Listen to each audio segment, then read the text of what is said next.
फौजी जो श्रद्धा की मूर्ति बन गए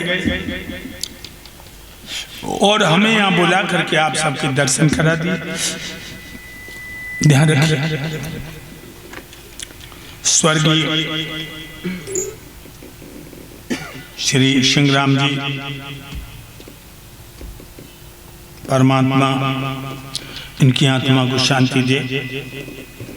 श्रीमती कपूरी देवी जो आयोजक हैं और निवेदक श्री कृष्ण भैया, ये सब लोगों ने बड़े हर्ष और उल्लास के साथ 7 दिन के लिए यहाँ ज्ञान की गंगा बहाकर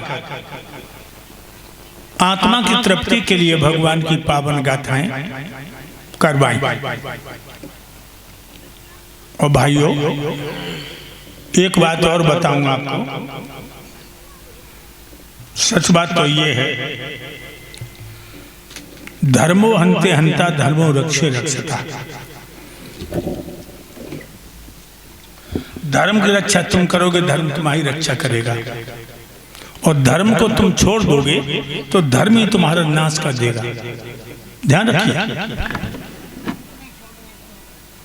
इसीलिए धर्म न छोड़ो, प्राण छोड़ दो लेकिन धर्म न छोड़ो। मेरे भाइयों, धर्म ही है जो परमात्मा की अदालत में सच्चा सखा बनता है। अभी तुम लोग महाभारत की कथा सुन रहे थे। ये महाभारत ऐसा वैसा महाभारत नहीं था, विश्वव्यापी हलचल थी। जहां 18 दिन में 18 अक्षौणी सेना मरी हो, अंदाजा लगाइए भक्तों कैसा भीषण संग्राम होगा। एक अक्षौणी कितने का होता है? एक अक्षौणी 2,18,721 का। और मरे कितने? 18 अक्षौणी। और जब को ज्यादा मरो जानते हो? जहां में सबसे ज्यादा यादव मरे हैं, अहीर मरे हैं, क्योंकि दुर्योधन के साथ में नारायण सेना थी, द्वारका के यादव थे। महाभारत का घाटा यादवों पूरा नहीं हो सकता। महाभारत का घाटा पूरा नहीं हो सकता। धरती लाल थी, अंतरिक्ष लाल था, उसके बीच में भारत के लाल सो रहे थे। जिंदा पर जिना हीरो के रोम नहीं छू पाए, मरने के बाद उनकी आंखें आते चीलो कौआ निकाल रहे थे। खून कितना था कुरुक्षेत्र में, जंघाओं तक लाशें तैर रही थी, आपस में टकरा रही थी, तो मालूम पड़ता था मानो मरने के बाद भी लड़ रहे हो। भूत, भैरव, तांडव, मसान, प्रेत, चुड़ैले, काली, कात्यायनी, छिन्नमस्ता, महाकाली, ये खून पी पी करके एक दूसरे पे फेंक रहे थे। भाइयों, वो दृश्य देखा नहीं जाता था। चारों तरफ बदबू की लाशें आ रही थी, और वो लाशें नौजवानों की। दुर्योधन की कमर तोड़ दी भीम ने। एक बात और बता मत, पापी के भगवान पहली कमर ये तोड़ो करते हैं। पापी की भगवान पहले कमर तोड़ता है।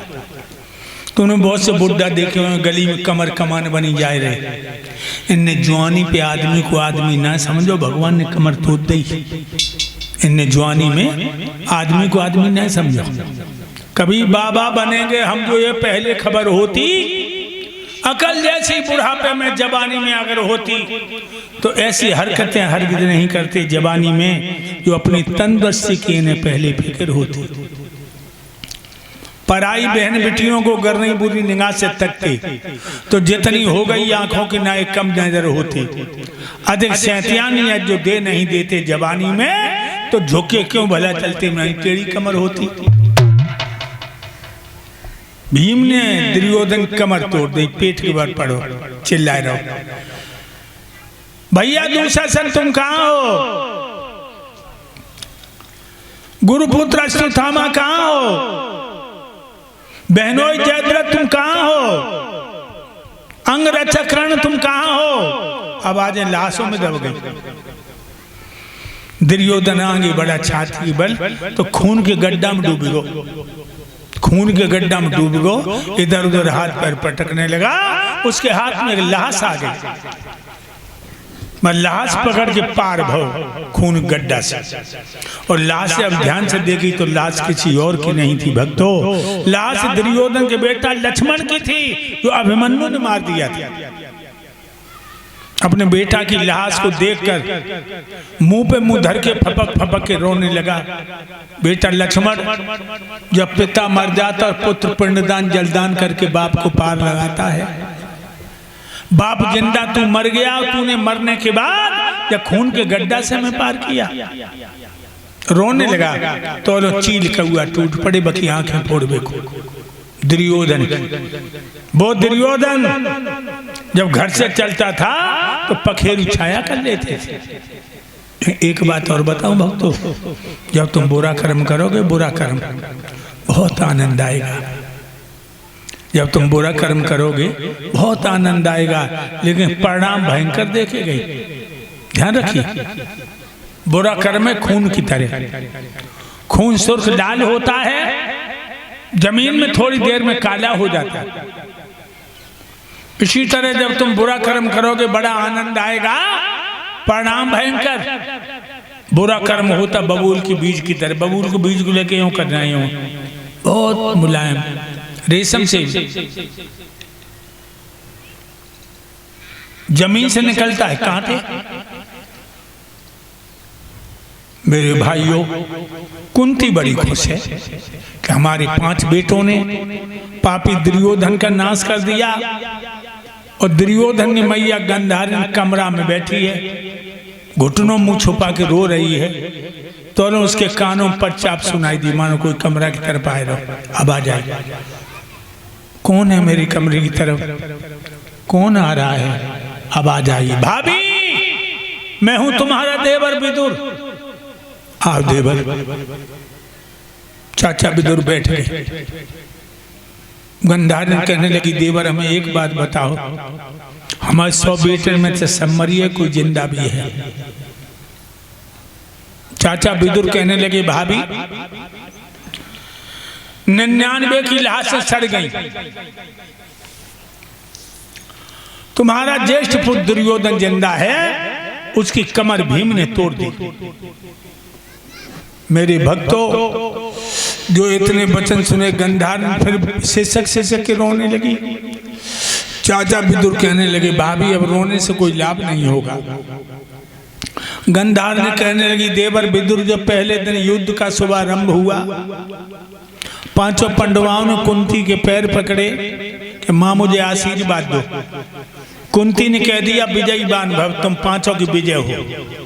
लेकिन जब दुर्योधन सच करके आया और मेरे पैर छू के बोला कि मां मुझे आशीर्वाद दो, तो मैंने कहा, बेटा तू को बाहर के दुश्मन से लड़बे को जाता, मैं आशीर्वाद देती विजयीवान भव का। तू तो अपने भैयन मारबे को जा रहा हो, मैं विजयीवान भव का आशीर्वाद नहीं दूंगी। देवर विदुर, मेरा बेटा बिना आशीर्वाद के चला गया, तब तो मुकाबला था कुंती के पूतों से, अब मेरे बेटे का मुकाबला है यम के दूतों से। देवर विदुर, मरने से पहले मैं अपने बेटे के माथे को चूम ले। चाचा विदुर बोले, चलो भाई। उंगलियां पकड़ के बाहर ले गए जहां दुर्योधन अपने शरीर को बचाने में लगा था जानवरों से। चाचा विदुर ने जानवर भगा दिए। जो गंधारिन को देखा है, दुर्योधन बोला, माँ आप आ गई। मैया ने टटोल करके अपने बेटे के माथे को चूम के कहा, बेटा कितना समझाया था कि पांडवों को 5 ही गांव दे दे, तू नहीं माना। भगवान कन्हैया आए, उन्होंने कहा 5 गांव दे दे दुर्योधन, तो तूने उनसे कहा कि अहमी जानामि धर्मा, अहमी जानामि अधर्मा।